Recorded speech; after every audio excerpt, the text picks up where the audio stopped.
என் உயிரும் மேலான ஆத்துப்பந்துகளுக்கு எம்பெருமானை பிரார்த்தித்த ஆசீர்வாதம். பகவத்கீதை. ஆன்மா நற்கதி அடைய.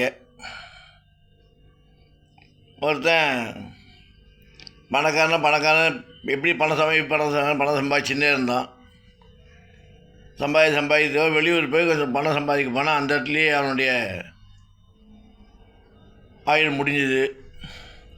ஆயுள் முடிஞ்ச உடனே அந்த ஆத்மா கரையேறமாக அப்படி அலைஞ்சுட்டே இருந்தது.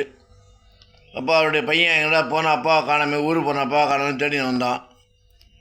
அந்த ஆன்மா பையனோட பேச, அப்பா தம்பி, நான் இப்போ ஆன்மா அலைஞ்சுட்டுருக்கேன், எனக்கு நற்கதி அடையத்துக்கு ஏதாவது வழியை சொல்லணும், அதை செய்வியாருனாலும் செய்கிறேன். அப்படின்னா ஹோமமா பூஜையா இல்லை நான் அன்னதானமான அதெல்லாம் ஒன்றும் இல்லை. பகவத்கீதையில் 3வது அத்தியாயத்தை படிக்க சொல்லி யாராவது ஒரு பிராமணன் வச்சு அப்படின்னு அந்த ஆத்மா சொல்லித்தான். சரிப்பான்ட்டு அந்த பையனும் பகவத்கீதையில் 3வது அத்தியாயத்தை ஒரு அந்தணனை கூப்பிட்டு அவருக்கு உபச்சாரங்கள்லாம் பண்ணி அந்த 3வது அத்தியாயத்தை படிக்க அந்த ஆத்மா நல்ல கதி அடைஞ்சு பகவான் போய் ஐக்கியமாச்சான். அந்த ஆத்மா மட்டும் இல்லாமல் இந்த 7 பிறவியில் நம்மளுடைய வம்சாவளியில் எந்தெந்த ஆத்மா அப்படி அலைஞ்சி கரையேறலையோ அதெல்லாம் சேர்ந்து பகவான் திருவடி போய் அடைஞ்சிருந்த மாதிரி பெருமாள் சொல்கிறார்.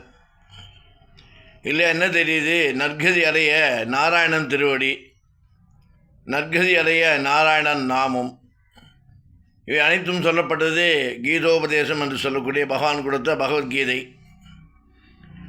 பகவத்கீதையில் இவ்வளோ உன்னதமான கருத்துக்களை வச்சு பகவான் நம்மளுக்கு கொடுத்து அதன் மூலம் நம்முடைய பாரத தேசத்தில் எவ்வளவு உன்னதமான